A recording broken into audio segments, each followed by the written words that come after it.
नमस्कार. चला, आज आपण बायबलमधील दोन अतिशय गूढ वस्तूंबद्दल बोलूया. सोन्याचे प्याले आणि एक सोन्याची धूपदाणी. आता वरवर पाहता या फक्त मंदिरातल्या वस्तू वाटू शकतात, बरोबर? पण त्या खरं तर एका प्राचीन विधीला, थेट भविष्यातल्या एका मोठ्या भविष्यवाणीशी जोडतात. चला तर मग, यातलं रहस्य काय आहे ते उलगडून पाहूया. तर मग प्रश्न हा आहे की या वस्तूंचा नेमका अर्थ काय? त्या फक्त सजावटीसाठी आहेत की त्या स्वर्गात घडणाऱ्या काहीतरी मोठ्या घटनांचं प्रतीक आहेत? आपण जसजसं पुढे जाऊ तसं लक्षात येईल की यांचा संबंध थेट न्यायाच्या आणि प्रायश्चित्ताच्या वैश्विक संकल्पनेशी आहे. जरा कल्पना करा, एक खूप जुना धार्मिक विधी, जो फक्त एक विधी नाहीये, तर भविष्यात काय घडणार आहे याचा एक छुपा नकाशा आहे. आज आपण हाच नकाशा वाचणार आहोत आणि पाहणार आहोत की एक विधी प्रत्यक्षात कसा बदलतो. या संपूर्ण भविष्यवाणीची गुरुकिल्ली ती दोन वेगवेगळ्या प्रकारच्या धूपमध्ये किंवा आपण म्हणू शकतो सुगंधी अर्पणांमध्ये दडलेली आहे. आणि हे दोन धूप मिळून प्रायश्चित्त आणि न्यायाची एक जबरदस्त कहाणी सांगतात. आणि इथेच या कथेचा सगळ्यात महत्त्वाचा भाग आहे. आपल्याकडे दोन वस्तू आहेत बघा. एकीकडे आहेत सोन्याचे प्याले, जे संतांच्या न्यायासाठी केलेल्या प्रार्थनांनी भरलेले आहेत, आणि दुसरीकडे आहे सोन्याची धूपदाणी, ज्यात यज्ञवेदीवरचा अग्नी आहे, जो प्रायश्चित्ताचा प्रतीक आहे. म्हणजे न्याय आणि क्षमा एकाच वेळी. हे काही साधेसुधे प्याले नाहीत.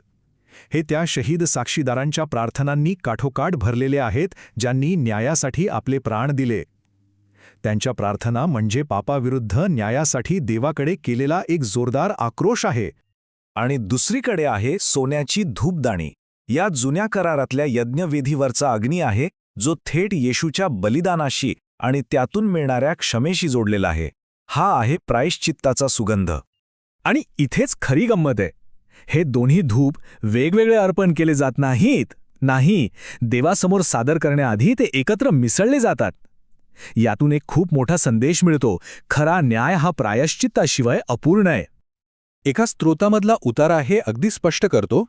तारलेल्या संतांच्या प्रार्थना, जे पापावर न्यायाची मागणी करतात, त्या प्रायश्चित्ताच्या सुगंधासोबतच सादर केल्या पाहिजेत.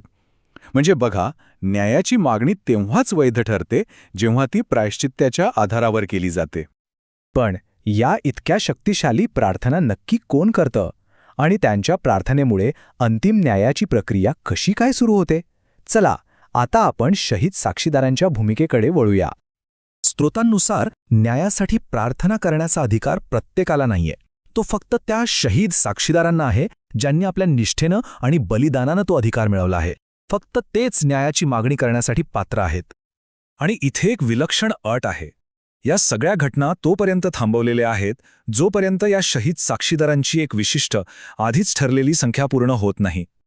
जणू काही एक दैवी काउंटडाऊन सुरू आहे आणि तो आकडा पूर्ण होण्याची वाट पाहिली जात आहे. एकदा का ही संख्या पूर्ण झाली की मग घटनांची एक साखळी सुरू होते. आता आपण हे बघूया की हे पवित्र अर्पण प्रकटीकरणाच्या भविष्यवाणीत नेमकं कुठे आणि कसं बसतं. हा कालक्रम म्हणजे या संपूर्ण प्रक्रियेचा आराखडा आहे. एक गोष्ट लक्षात घ्या, या सगळ्याची सुरुवात प्रार्थनेने होते. जेव्हा 7वा शिक्का उघडला जातो, तेव्हा प्रार्थना अर्पण करण्याची प्रक्रिया सुरू होते. मग करणे वाजत असताना स्वर्गीय मंदिर त्या प्रार्थनेच्या आणि प्रायश्चित्ताच्या धूपाने भरून जातं. आणि शेवटी 7वा करणा वाजल्यावर तोच धूप पृथ्वीवर देवाचा क्रोध म्हणून ओतला जातो. म्हणजेच 60 पिढ्या सुरू होतात. हा एक अविश्वसनीय बदल आहे, नाही का? जे प्याले न्यायासाठी केलेल्या प्रार्थनांनी भरले होते, तेच आता न्यायाचं साधन बनतात. प्रार्थनेचं रूपांतर थेट देवाच्या क्रोधात होतं आणि तेच प्याले पृथ्वीवर ओतले जातात.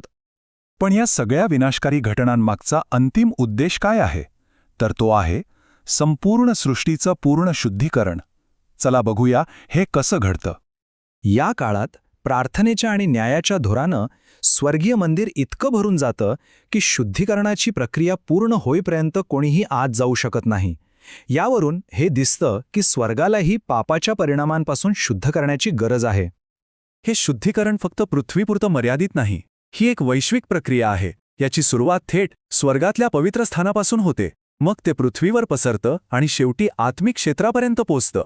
स्वर्गापासून अधोलोकापर्यंत पापाचा एक कणही शिल्लक राहणार नाही. मग या सगळ्या घटनांनंतर काय होतं? या वैश्विक शुद्धीकरणानंतर अंतिम परिणाम काय? चला, या नवीन सृष्टीच्या प्रारंभाकडे एक नजर टाकूया. आणि हाच या संपूर्ण कथेचा सर्वात महत्त्वाचा मुद्दा आहे. हा विनाश अंतासाठी नाही तर एका नवीन सुरुवातीसाठी आहे. जुन्या पापी जगाचा अंत होतो जेणेकरून एक नवीन शुद्ध सृष्टी जन्माला येऊ शकेल. हा केवळ विनाश नाही तर हे आहे नूतनीकरण. तर मग शेवटी एकच प्रश्न उरतो. जर या स्रोतानुसार काही निवडक लोकांच्या प्रार्थनांमध्ये इतिहासाचे अंतिम क्षण घडवण्याची शक्ती असेल तर प्रार्थनेच्या सामर्थ्याबद्दल आपण जे काही समजतो ते कितपत खरं आहे यावर विचार करायलाच हवा.